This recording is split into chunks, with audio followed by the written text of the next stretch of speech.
We know it can be really fun to plan your child's birthday party, but it can be stressful too. So why not have your child help plan their own party? Jen Jones is the author of the new book. It's called Planning Perfect Parties. It has some great ideas for tweens and teens. And Jen is with us right now. Welcome, Jen. Hi, Sandy. How are you? I'm great. Now, this looks like a fun party in the making. You've got all the props, and most of this is stuff that the kids can jump right in and help do themselves. Exactly. It's a girl's guide to fun, fresh, and unforgettable events. So we want to empower them to make everything in the book on their own, from the recipes to the crafting projects to the playlists.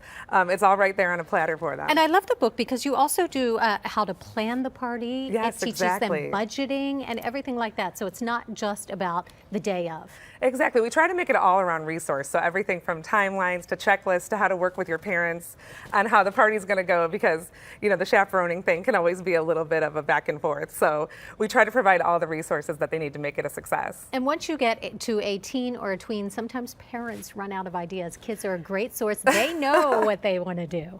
Yes. Well, we have 10 themes in the book. And actually what's kind of cool about the book is that it's interactive. So we also have QR codes throughout the book where you can show your phone, and it'll take you to our website where we have many more themes. So there's not just 10 themes. There's kind of endless ideas for them to take advantage of. All right, let's jump in. Take a look at some of your great ideas here. What are we going to do first? Well, this is what I call an unconventional guest book. And this is a guitar that people have signed that would be great for, you know, a music theme party or something like that. Say you're doing an around the world party, you could also have people sign a globe. The idea is just to get away from the book and do something kind of out of the box. Okay, and then this is becomes a keepsake with all different signatures. I love that It's a memento that they'll always have to remember their party by. Perfect. Okay. And I see some Mardi Gras beads and popcorn. Yes. What else is going on Well, here? the popcorn is representative of our outdoor movie Under the Stars. So if anyone has been to Hollywood Forever Cemetery, you can do it right there in your backyard. And we give the girls all the information they need to make that happen. Of course, mustaches are kind of the accessory du jour these days. So I've made some mustache cookies here.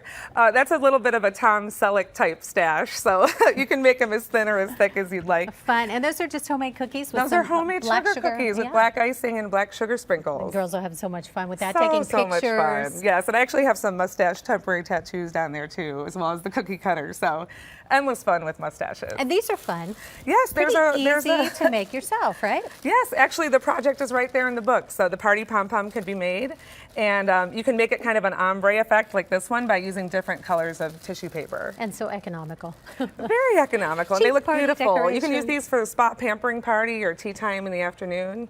Anything feminine and beautiful. Okay, I see some sugar over here Yes. and some ice cubes. What's up with that? Okay, so what I'm going to be showing everyone how to do today is how to make your own sanding sugar for what we call our signature sip for your parties. So the mocktail that you've chosen to go with your theme. And I'm going to make some blue sanding sugar, so I'll show you how to do that. Okay. It's very simple. All you do is take about, you know, 1/3 to 1/4 of a cup of sugar, depending on how many drinks you'll be making. Put it in a Ziploc bag. Okay. And then you're going to want to use the food coloring of your choice. Put about 5 to 10 drops in there. Okay. Let's just get it in Or there 10. real good. Or 10. And really just zip it up really nice. And then you're going to knead the sugar until the color starts to absorb. Yes. Okay, and then we will use that for what, Jen? We're going to be using that to rim the side of the glass. So you can see it's starting to turn blue in here. Just for the sake of time, I've actually already made some. So that is how you make the sanding sugar, but I'll go ahead and use the pre-made sugar. Okay, so you would wet the rim of your glass? Yes, you can wet the rim of the glass using the lemon. Okay. Or you can use, you know, a paper towel with water on it or Never a lime. mind the kids. This will work for adult cocktails Oh, exactly. as well. It works for cocktails or mocktails. And then you just kind of stick it right in there. Get some nice, pretty blue sand for the edges of your glass. And that's how you make your own sanding sugar. Okay, and you can do any color to any color. You know, I have red, blue, green, and yellow here.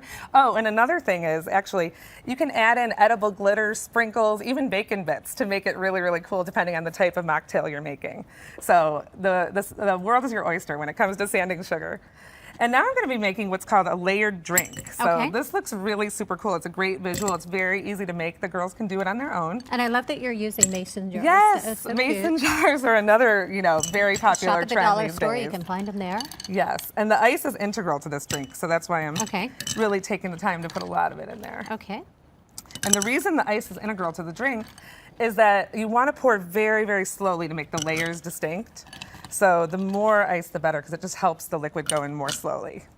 So the secret to making a layered drink is basically you want to start with the drink that has the most sugar content on the bottom and go upward to the least sugar content. Okay. So today I'm going to be making a Patriotic Punch. That would be great for a 4th of July party or Labor Day weekend. Or a Labor Day weekend or an election party. So, you know, whatever it goes best with. Okay. We actually have 7 or 8 different layered mocktail recipes in the book, so you can mix and match. And they're all right there in the book. They're all right there in the book and on our website, okay, I'll too. hold the glass, you pour. What are we pouring first? So we're going to start with cranberry juice, which has about 30 grams of sugar in it.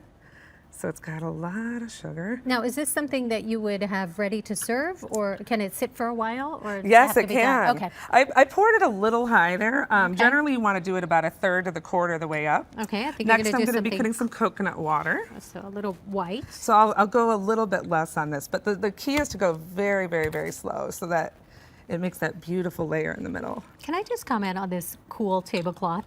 I think it's a Twister game board. It goes with our game night theme. That's So so this fun. can just liven up your table and, you know, make it pop. Okay, you put the final layer of blue on there, and I'm going to tell everybody about the book one more time. Absolutely. All right, Jen Jones' new book, it is called Planning Perfect Parties. And for more information about Jen Jones and planning your perfect party, just go to KCAL9.com, click Seen on TV. Again,